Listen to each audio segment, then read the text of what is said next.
الحمد لله والصلاة والسلام على رسول الله.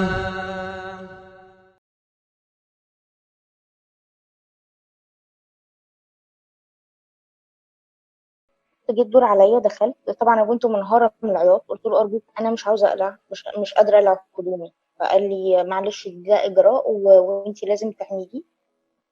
رحت لابساه في ايديها وتقول لنا لفي، يعني قالت لي لفي وبنفس الكيس قالت لي لفي، وجايه تحط بقى ايديها فيا من قدام. فقلت لها لو سمحتي انا الاوراق الرسميه عندك بتقول انه انا فيرجن، فلو حصل لي نزيف من قدام فهيكون انتي اللي فضيتي لي غشاء البقرة بتاعي. The Prophet ﷺ forewarned his ummah of increasing promiscuity and mentioned sins that would someday be normalized.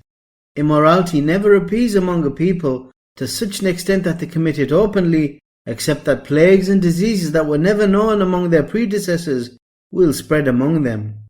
But nowhere did the Prophet ﷺ castigate the masses of believing women as sluts, or even imply that it is remotely permissible to suspect them of being such. Daniel Haqiqatjou, on the other hand, suggests female Muslims are fornicators by default, the opposite of the default presumption of innocence that Islam insists upon. إن الذين يرمون المحصنات الغافلات المؤمنات لعنوا في الدنيا والآخرة ولهم عذاب عظيم. Verily those who accuse chaste women who never even think of anything touching their chastity and are good believers are cursed in this life and in the hereafter, and for them will be a great torment. Daniel even goes as far as to advocate for virginity tests. Virginity tests, I kid you not, a practice that despotic Arab security services would inflict upon females in their custody as a form of torture to humiliate them and assault their dignity. Really, if you need to ask a girl raised a Muslim for a virginity test, then she isn't worth marrying. And if you approach a girl or her guardian requesting such a test, then you aren't worth marrying. It is peddling a myth that it's totally inaccurate. It is unscientific. It is incredibly intimate act in which a woman can find themselves humiliated and degraded, and it can have harmful effects, both physical and mental, for years to come. In an odd way, you're conducting a test to see whether a woman is actually a virgin, but in doing so, you are actually sexually assaulting her. And what of reverts? Dating and premarital relationships are the cultural norm in the West at least.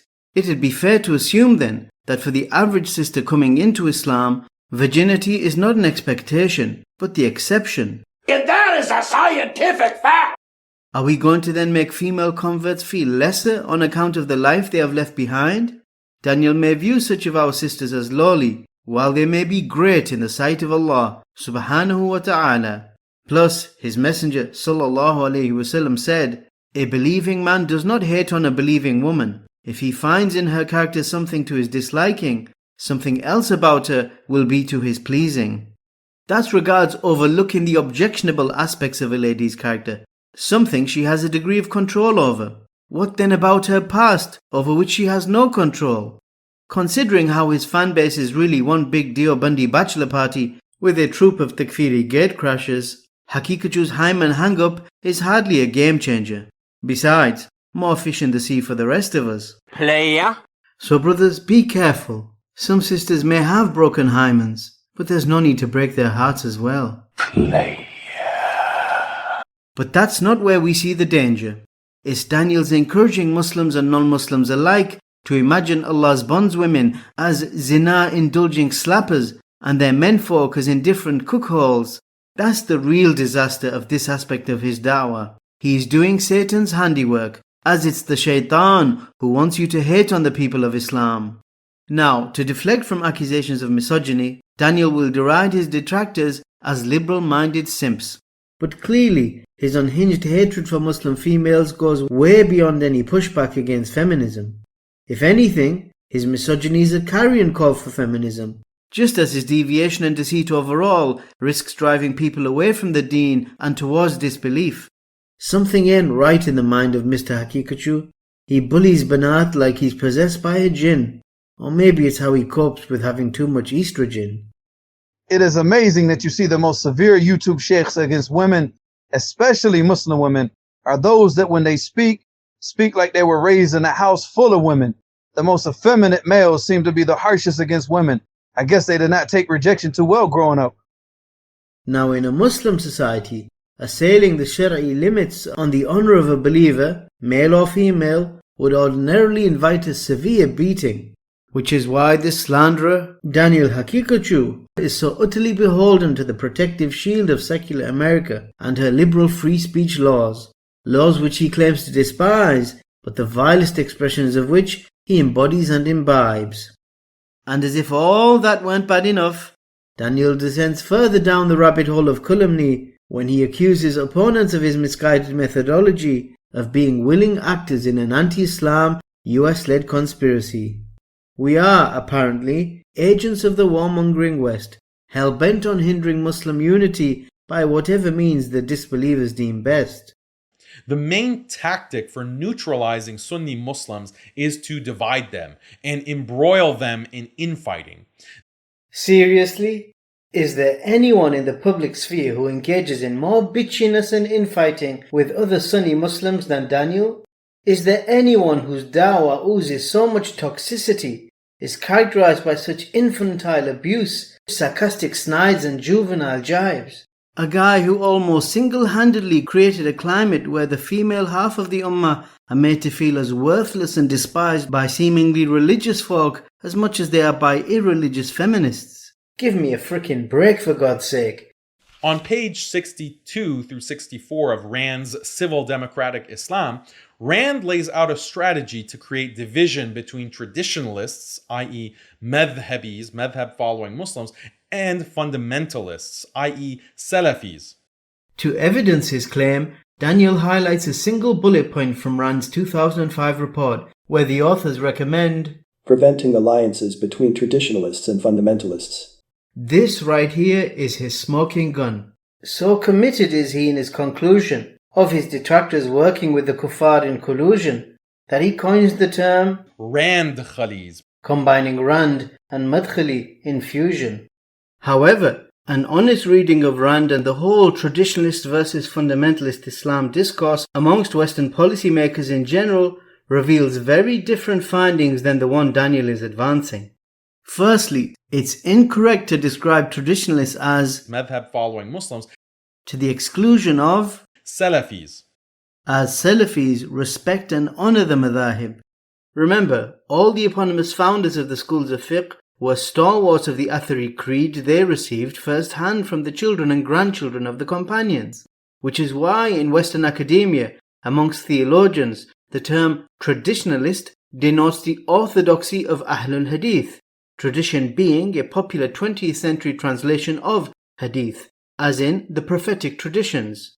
Naturally, the bigoted bid'i will not acknowledge the claim of the Athari to orthodoxy, but will instead refer to them in the pejorative as pseudo-Salafi, la madhhabi, increasingly madkhali, and good old Wahhabi. I just wanted to know, can we call them wobblers or no? Yeah, of course you can. You can? Yeah, why not? All right then. So only among the theologically illiterate is the label traditionalist used to describe not the Ahlul Hadith, but their opponents, the followers of folk Islam, those who draw from the syncretic hand-me-down religious traditions of their forefathers. This is why you'll hear people wallowing in innovation, justifying their innovations with appeals to their traditions, as opposed to the Prophet's traditions. وإذا قيل لهم اتبعوا ما أنزل الله قالوا بل نتبع ما ألفينا عليه آباءنا أولو كان آباؤهم لا يعقلون شيئا ولا يهتدون. When it is said to them, follow what Allah has sent down, they say, nay, we shall follow what we found our fathers following, even though their fathers did not understand anything, and nor were they guided. And so when RAND recommends that the US government support the traditionalists against the fundamentalists, they practically mean support Ahlul Bidah against Ahlul Sunnah, non-Salafis against Salafis. Rand gives an example of who they mean when they write, such as the Hanafi law school, by becoming popularized, can weaken the authority of backward Wahhabi religious rulings, as well as encouraging the popularity and acceptance of Sufism. Now, to be fair, there is the odd oddball claiming to have once mixed in Salafi circles who has since turned turncoat. I will say, don't let anybody take your right from you. No, because it's given by God to you. What? And if they need it, fight for your right. Stupid, no, incorrect. But this uncle tomfoolery is against the grain. Vilifying the people of Tawheed is ordinarily how to ride the gravy train, and that expressly anti-Tawheed, anti-Athari agenda was expressed more emphatically in a follow-up report. Salafis and Wahhabis are relentless enemies of traditionalists and Sufis. Reads Rand's 2007 piece, Building Moderate Muslim Networks. Because of their victimization by Salafis and Wahhabis, traditionalists and Sufis are natural allies of the West to the extent that common ground can be found with them. The report goes on. An extreme and perverse ideology in the minds of fanatics is what directly threatens us, specifically Wahhabi Salafi ideology, a minority fundamentalist religious cult, fueled by petrodollars. Here's some receipts. Playback! These ideas of love, of wisdom, of tolerance, and peace, these are the ideas that we see in Sufism from the United States. I come before this body to describe how adherents of Wahhabism, the most extreme, separatist, and violent form of Islam, and the official sect in the Kingdom of Saudi Arabia have come to dominate Islam in the United States. Wahhabi activities are not a matter of religion, but in my view, a matter of criminal sedition and ought to be treated as such.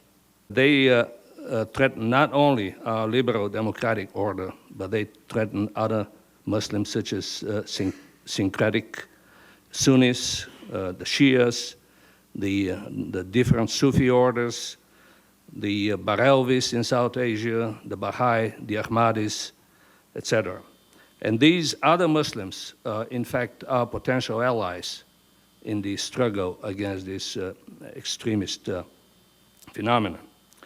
This is Wahhabi teaching. They're very extreme in their views. I sure would be interested to see who is funding you. Send a note and ask for a copy of the report. All right. Bye-bye. Bye.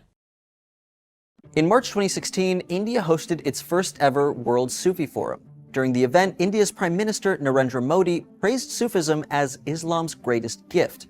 Sufism has seen a resurgence in popularity as a direct alternative to the growing radicalization of Islam. During the Sufi Forum in India, Prime Minister Modi said, "At a time when the dark shadow of violence is becoming longer, you are the nur or the light of hope." Modi reportedly hopes to make India the center of what he calls the world Sufi movement, or the large-scale effort to use Sufism as a cure for jihadist extremism. World leaders have made similar efforts in the past in countries like the United Kingdom and the United States. Those of us who are observant Muslims know from our own backgrounds, from our mosques, from our daily encounters, of an Islam that is peaceful, that's loving, and that Islam is the Islam of the mainstream Sufi orders. All of that beauty that the great Muslim scholars, whether it be Ibn Arabi or Farabi or Ibn Rushd or Ibn Sina or Rumi or Hafiz or Sidi Ahmed Zarruq, the list is long. That heritage is being subverted, is being burnt from within our house. Ahmed Hussein, and you're watching JTV. لتجدن أشد الناس عداوة للذين آمنوا اليهود والذين أشركوا. Verily, you will find the strongest among people in enmity to the believers are the Jews and those who ascribe partners to Allah. Thus, although Daniel claims Muslim skeptic aims to unite on the basis of Orthodox Islam against liberalism, he's not bringing any orthodoxy to the Takfiris he represents, the Deobandis he fanboys over, or the Ikhwanis and Tahriris he seems keen to unite with. He is instead, like them, attacking Ahlus Sunnah. So he, not we, is really Randy for Rand. He's doing their work for them, alongside the Muqallida, the Mu'attila, and the Mutasawwifa. He is, therefore, what one might call a Mutarandi. ومن يكسب خطيئة أو إثما ثم يرم به بريئا فقد احتمل بهتانا وإثما مبينا.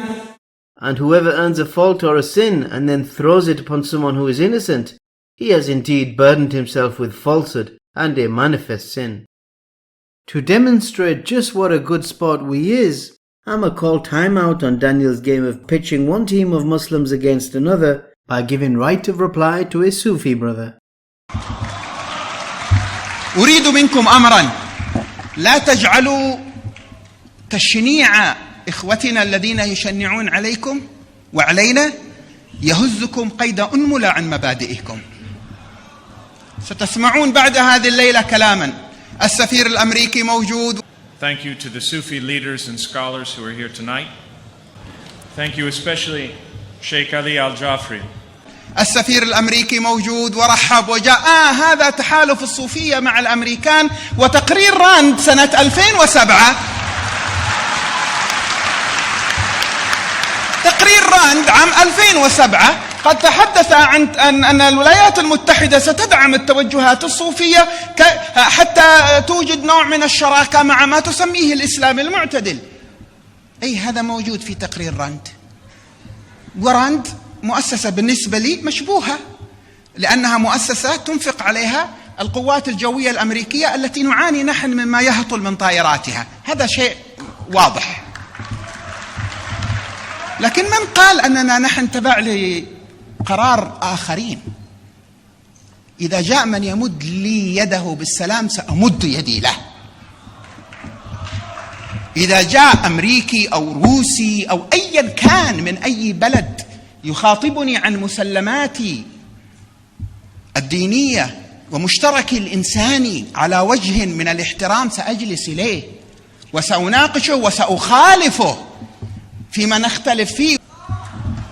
أنت يا أخي السلفي الذي تكفرني وترميني بالشرك، عندما يأتي الخطر الحقيقي الذي يمسك روحي تفداك.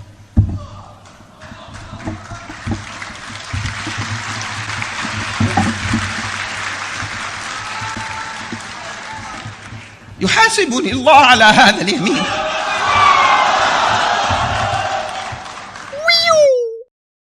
Does he have a point? I think he does.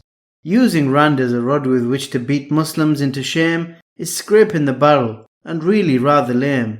Firstly, because the think tank's recommendations are unilaterally given.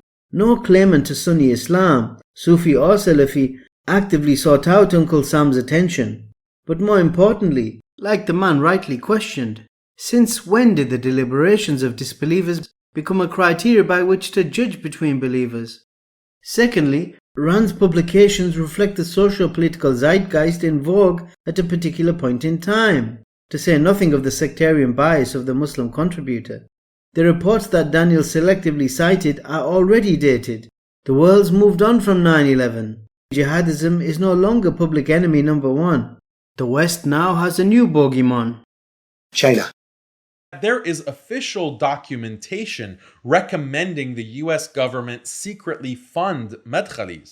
Consider the figure of Jarrett Brockman, a high-level US counterterrorism official affiliated with the CIA, who also served as director of research at West Point's Combating Terrorism Center. What Daniel does next is quite amazing.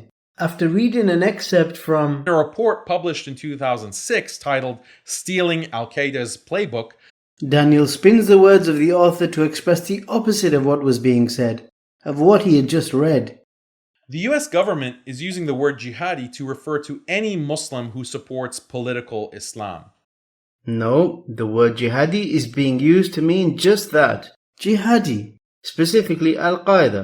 That's what it says on the cover. That's what the report is exclusively about, undermining the propaganda of the global jihadist movement. Nothing to do with secularism whatsoever. For me, this is a war against Al-Qaeda. Yeah, that's right, wide boy. I bring receipts.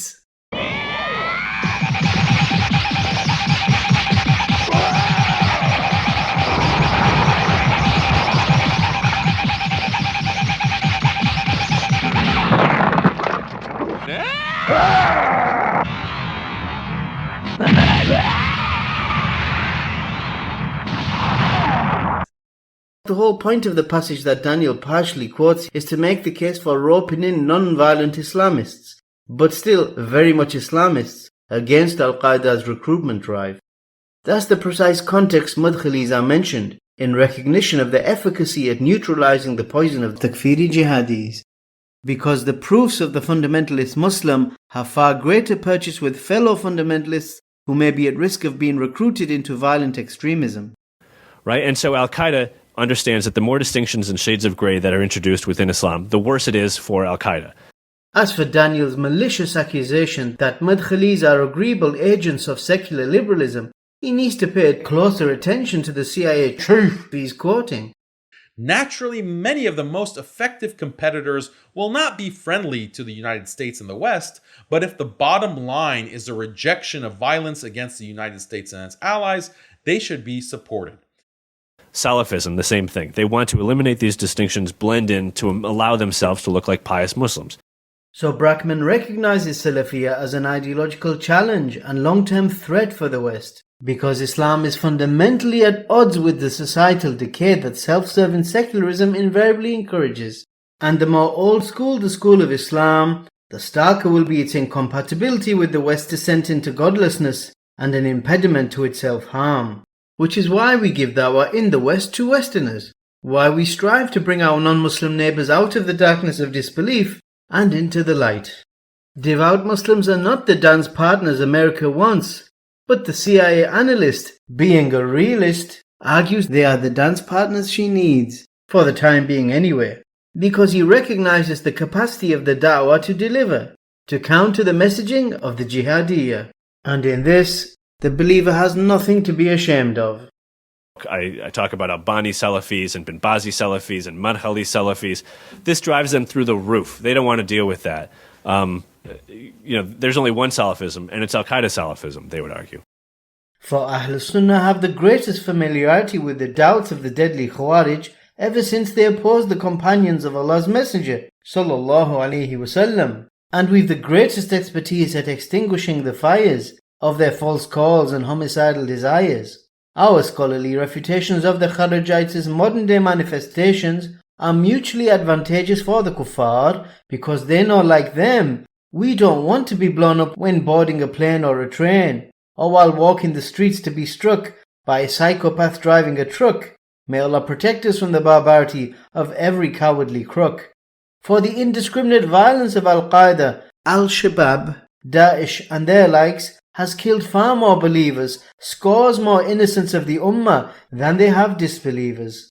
Long term, however, Salafiyya poses the far greater threat to the monopolar world order of the West, because the methodology of tasfiyah and tarbiyah comes with the promise of istiqamah, establishment upon the earth, whereafter the banner of jihad will be raised aloft so high, and behind which we're going to get all medieval. Oh, why? But as Daniel wants to paint Salafis as the pariah, rather than the army of Isa ibn Maryam the Messiah, he also quietly omits Brackman's caution against a permanent partnership with Salafis. This reliance on Salafis to refute jihadis will be effective in the short term, but it further strengthens the dehumanizing Salafi ideology from which the jihadi movement derives much of its inspiration. Similarly, the only time RAND recommends supporting Salafis is against other superficially Salafis, the so-called Salafi jihadis, whom our religion obliges us to strive against anyway. Even so, RAND strikes a similar note to the military men of America against leaning on Salafis for beyond what is absolutely necessary. Supporting fundamentalists is not an option, except for transitory tactical considerations. And even this transitory concession is too much for RAND's preferred partners from the people of innovation and misguidance, as they view any accommodation with Salafis as giving ground to radicalism. But one thing we mustn't do, what a number of people, I guess, today have been asking for, is to work with the very same extremists who may happen to be non-violent to try and de-radicalize the violent ones. This is where the mood music of extremism always leads to terrorism. Yes. So it's clear from the authors of the West's intellectual security strategy that their courting of Salafis madkhalis or otherwise, is in the spirit of the enemy of my enemy is my friend. As much as non-Muslim policymakers would like all Muslims to be recast in the image of the servile Sufi and the close-minded Muqallid, their counter-terrorism experts recognize that only Islam's fundamentalists have any credibility in speaking about jihad, and therefore only the Salafi can refute the jihadi from a place of religious normativity and orthodoxy.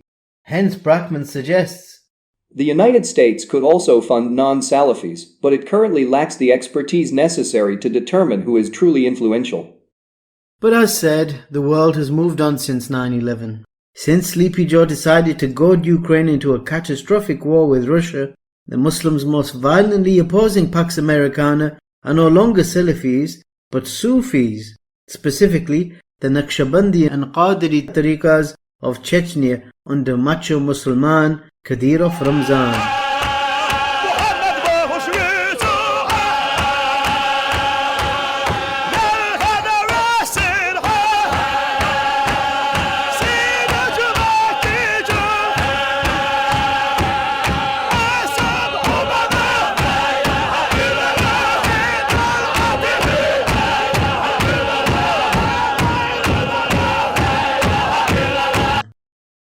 Pro-Putin Chechens fighting in Ukraine represent the most aggressive and ideologically anti-Western component of the Russian forces currently delivering death to NATO's proxy army.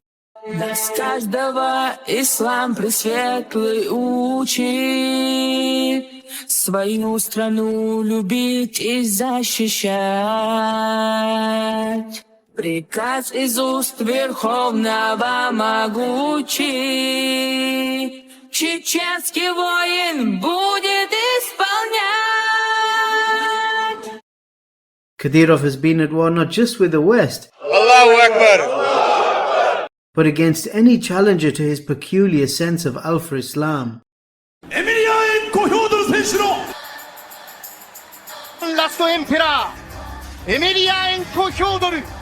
He was a 1997 Russian Judo and Sambo champion, 1997 European Sambo champion, 2002 World Heavyweight Sambo champion, and the current Pride Heavyweight champion.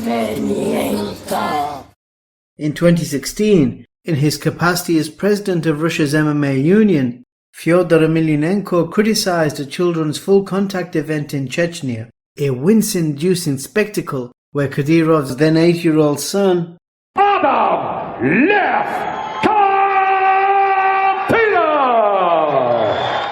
predictably beat the snot out of his terrified opponent. A week later, Fyodor's teenage daughter was brutally attacked and hospitalized walking home from school.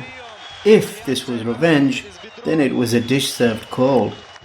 I got hairy legs that turn blonde in the sun, and the kids used to come up and reach in the pool and rub my leg down so it was straight, and then watch the hair come back up again. They'd look at it. So I learned about roaches. I learned about kids jumping on my lap, and I've loved kids jumping on my lap. What the Shaitan. As recently as last week, Kadyrov swore revenge against the Biden administration for slapping sanctions on his mother. While last year, Kadyrov's daughter led an ensemble belting out this anthem dedicated to Chechnya's dedication to the special military operation in Ukraine. Вы с честью бьетесь, воины Аллаха, чтоб на земле отцов нам мирно жить. Шейх Аль-Мансур и Бойсхар из Биноя, и их бесстрашный сын Ахмад Хаджи. Волк на земле, орел в высоком небе, вас матери вложили добрый нрав. С достоинством вы приняли свой жребий, чтобы доказать, что голос правды прав. Мы так горды за каждого чеченца, в котором предков славный дух живет. Вы наша честь, что озаряет сердце, и сила, что надежду нам дает.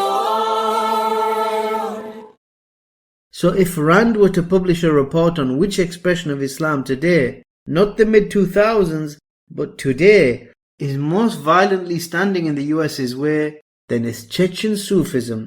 The tens of thousands of NATO-trained Ukrainian-led dead do not lie. As for those who Kadyrov and his Sufi muftis denounce as heretics, if not apostates, Salafis, и ваххабитов, которые извращали нашу религию. One would imagine they'd be viewed more favourably by RAND today than they were yesterday. Since 2014, in fact, battalions of Islamic fundamentalists have been fighting on the same side as NATO in Ukraine. Does this make them secularizing agents of the West?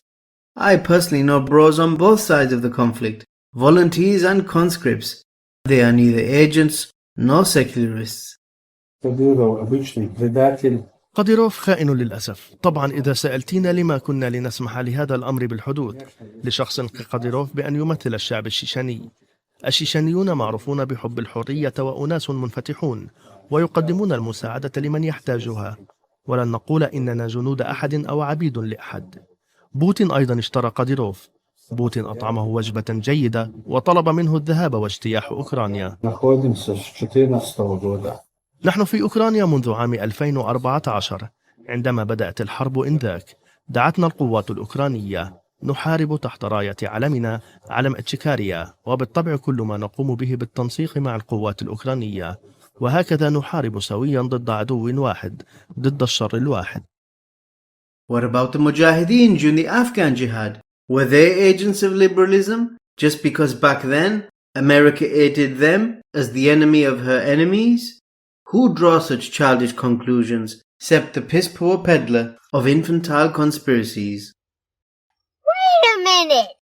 How is it that a guy can be the toast of US establishment on one hand, Thank you especially, Sheikh Ali al-Jifri, take pride in Sufism's shout-out from the implementers of RAND, This is clearly known in the United States, and this is why the United States respects Sufism. but also be BFFing with our anti-American brother from a Chechen mother? بن أبي طالب؟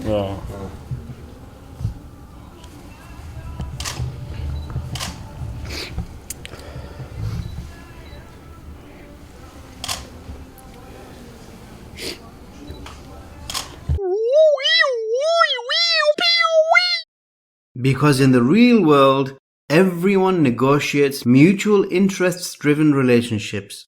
Were Daniel to step out of the echo chamber of his teenage trolls, he'd be forced to admit this, that he too operates within a particular axis. By the same token, it's easy to imagine Ahlus Sunnah also having to, what's the phrase I'm looking for? Help us out here, brother. In the real world, where real men work real jobs, you might find yourself Don't say it! navigating differences. So put aside the man-child and man up. Admit that throughout history, the maqasid of the Sharia were occasionally served when the inkar of Ahlus Sunnah against the misguided ones of the Ummah aligned with those outside of the Ummah entirely. Truth-telling, especially against oneself, requires serious cojones. That's a lot of nuts! In summary then, Daniel cannot accuse his traditionalist opponents of being willing agents of Western secular colonialism, at least not on the basis of the non-Muslim sources he selectively quotes. From the outsider's perspective, the Madkhali is every bit the Islamist as is Al-Qaeda's Qaedi. He's just not a violent Islamist. Well, outside of Libya anyway. From a purely CVE perspective, security strategists recognize Salafis as effective competitors to Al-Qaeda precisely due to their shared Islamist credentials. Hence, and only hence, the CIA analysts recommending tactical short-term amplification of so-called Madkhali messaging with the specific goal of siphoning off support from jihadis. Clearly, the security strategist recognizes the Salafis' allegiances to a worldview fundamentally out of sync with his own, and this creates for him a security dilemma. But realpolitik can sometimes make for awkward bedfellows. I don't care about the man's allegiance, I care about his ability to win battles. The battle for hearts and minds of extremism-inclined youth, that is. The innovator also recognizes this, so he smears Ahl Sunnah as enemy agents, a way of deflecting away from his own straying from the Sunnah and the path of the Salaf. Of course, beyond legitimate security concerns, despotic regimes, believing and disbelieving, may well cynically sponsor refutations of extremist currents to stifle dissent and to demonize any legitimate grievances the Ummah may have. But we don't fight falsehood with falsehood and create even more fitna. We return to the rule set the religion gives us to govern our behavior in times of tyranny. We defer to the experts, the ulama, the doctors of the deen, if you will, to seek the prophetic prescription on how to challenge evil, how to wage jihad against it. As for RAND, far from championing Ahlul Hadith, the US think tank singles them out as the most fundamentalist of all Islam's adherents and the most hostile of them to the compliant coconuts of folk Islam of the people of Taqleed, Tasawwuf and Kalam. But such details don't matter to the lying Haqiqatjou. He cannot honestly and intellectually engage with the actual arguments of his opponents, so he reconstructs them in his own false image. He undermines the call to Tawheed by accusing its callers of being agents of the disbelievers, which naturally serves the long-term interests of the mushrikeen who also don't want their shirk to be exposed by the call to Tawheed, just as he serves the interests of the Mubtadi'ah who don't want their bid'ah to be exposed by the call to the Sunnah. But then, what can you expect from a man who nonchalantly plants in the minds of his minions the notion that their sisters are sluts, deserving of even the disbelievers' disgust? Mercifully, Daniel's enmity for the Ummah and disdain for decency is manifesting more and more, day by day. So let him, along with his fanbase of Takfiris, incels and Islamophobes, fear the day, about which the Exalted did say, يوم يبعثهم الله جميعا فيحلفون له كما يحلفون لكم ويحسبون أنهم على شيء ألا إنهم هم الكاذبون استحوذ عليهم الشيطان فأنساهم ذكر الله أولئك حزب الشيطان ألا إن حزب الشيطان هم الخاسرون